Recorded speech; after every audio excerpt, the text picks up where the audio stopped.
pada tanah seluas 2,5 hektar yang merupakan bekas kediaman Pangeran Diponegoro dan awalnya dikelola oleh Dinas Pariwisata dan Kebudayaan, diserahkan oleh ahli waris Pangeran Diponegoro yaitu Raden Ayu Kanjangtung Diponegoro untuk dijadikan monumen setelah menandatangani surat penyerahan bersama Nyi Hajar Dewantara dan Kanjeng Raden Tumenggung Purejo Diningrat.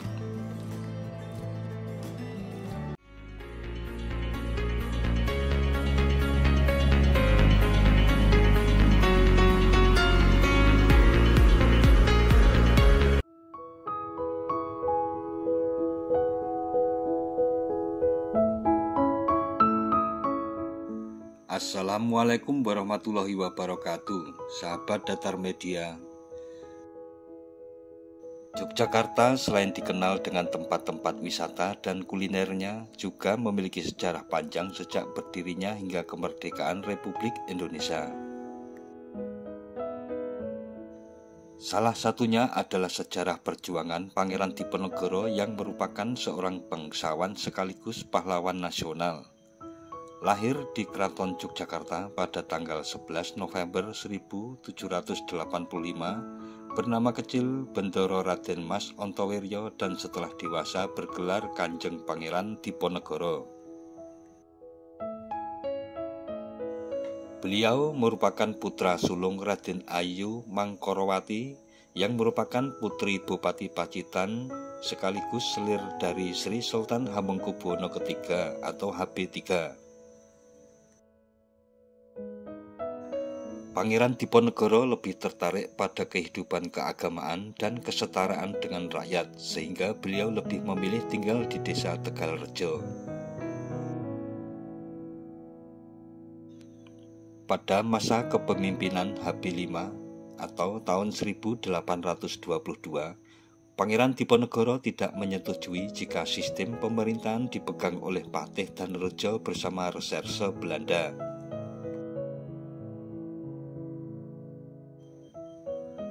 Perlawanan Pangeran Diponegoro ini memuncak pada tahun 1825 setelah Belanda membuat jalan yang menghubungkan Yogyakarta dan Magelang melewati halaman rumah beliau yang sekarang rel kereta api. Belanda yang tidak meminta izin kepada Pangeran Diponegoro mendapatkan perlawanan dari pangeran dan laskarnya. Belanda yang mempunyai alasan untuk menangkap Pangeran Diponegoro karena dinilai telah memberontak, sehingga pada tanggal 20 Juli 1825 mengepung kediaman beliau.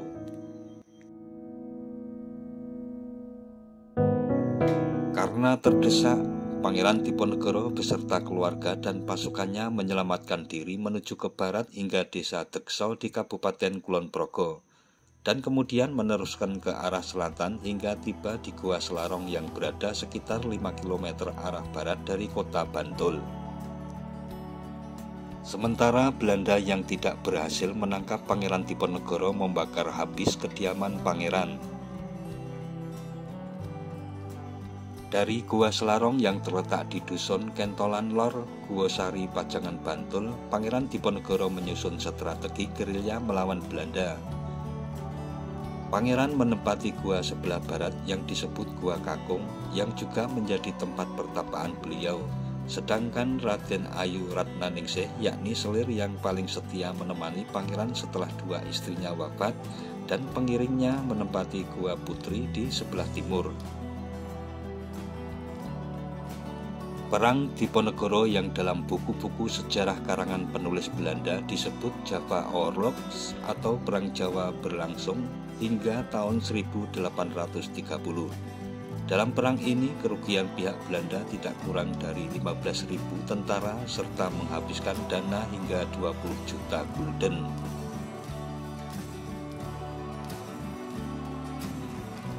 Kini di sekitar 4 km dari pusat kota Jogja, pada tanah seluas 2,5 hektar yang merupakan bekas kediaman Pangeran Diponegoro dan awalnya dikelola oleh Dinas Pariwisata dan Kebudayaan, diserahkan oleh ahli waris Pangeran Diponegoro yaitu Raden Ayu Kanjangtung Diponegoro untuk dijadikan monumen setelah menandatangani surat penyerahan bersama Nyi Hajar Dewantara dan Kanjeng Raden Tumenggung Purejo Diningrat.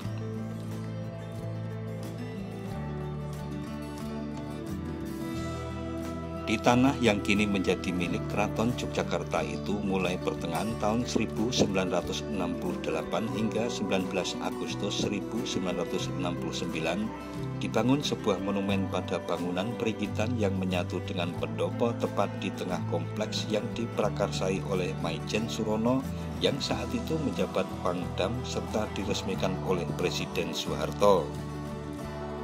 Tempat ini kemudian dinamakan Sasana Wiratama yang artinya tempat prajurit. Monumen Pangeran Diponegoro merupakan pahatan relik pada dinding peringgitan dengan panjang 20 meter dan tinggi 4 meter, menceritakan keadaan desa Tegalrejo yang damai dan tentram, kemudian perang Pangeran Diponegoro melawan pemerintah Belanda hingga tertangkap di Magelang. Monumen ini dipahat oleh seniman patung Dr. Andes Sabtoto dari Akademi Seni Rupa Indonesia, dibantu Sutopo Sokodiharjo dan Askabul. Di kedua sisi monumen terdapat lukisan dari pangeran di sebelah barat dan lukisan pangeran sedang menunggang kuda hitam siap untuk berperang di sebelah timur. Melewati gerbang utama berputar ke arah barat, pendopo dikelilingi oleh museum, tembok jebol, mes, dan perpustakaan. Bangunan tambahan selain pendopo termasuk gerbang dibuat pada tahun 1970 hingga 1973 dipimpin almarhum Maijen Widodo. Sedangkan tembok jebol merupakan peninggalan Pangeran Diponegoro beserta sebuah padasan atau tempat berwudu pangeran yang terletak di depan pendopo serta batu comboran atau tempat makan dan minum kuda-kuda pangeran di sisi bagian tenggara pendopo. Di depan bangunan yang terletak di Jalan Hos Cokro Aminoto di Desa Tegalrejo terdapat patung Lejen Urip Sumoharjo yang bertuliskan Orde Contro Orde Des Orde pada sisi timur serta Panglima Besar Jenderal Sudirman bertuliskan Jangan Lengah di sisi barat. Koleksi Museum Diponegoro berjumlah 100 buah yang terdiri dari berbagai senjata asli Laskar Diponegoro mulai dari senjata perang, koin, batu akik hingga alat rumah tangga. Berbagai senjata perang antara lain tombak, keris, pedang, panah, bandil, semacam martil yang terbuat dari besi, kemudian patrem, hingga candrasa atau senjata tajam yang bentuknya mirip tusuk konde yang biasa digunakan telik sandi atau mata-mata perempuan. Sedangkan sejumlah alat rumah tangga buatan tahun 1700-an yang terbuat dari kuningan terdiri dari tempat sirih dan kecohan atau tempat membuang ludah, tempat canting, alat untuk membuat batik, teko, pingsing, bokor hingga berbagai bentuk kacip atau alat membelah pinang untuk makan sirih.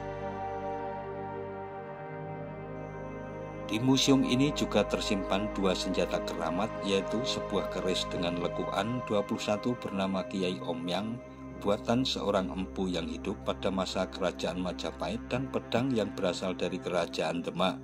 Kedua senjata tersebut dipercaya dapat menolak bala. Selain itu juga terdapat sebuah patung Ganesha berukuran kecil, tali kuda untuk menarik kereta kuda pemberian HB ke-8, sepasang patung loro blonyo serta sepasang lampu hias.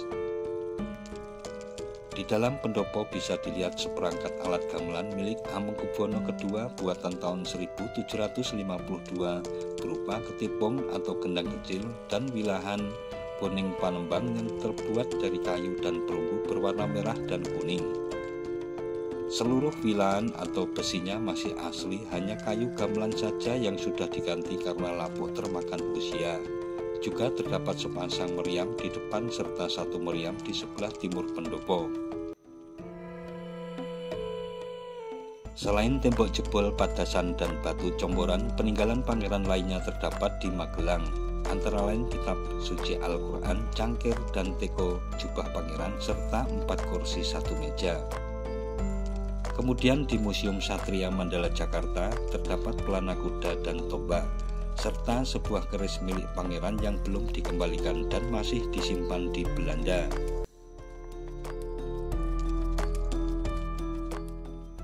Nah, sahabat Datar Media,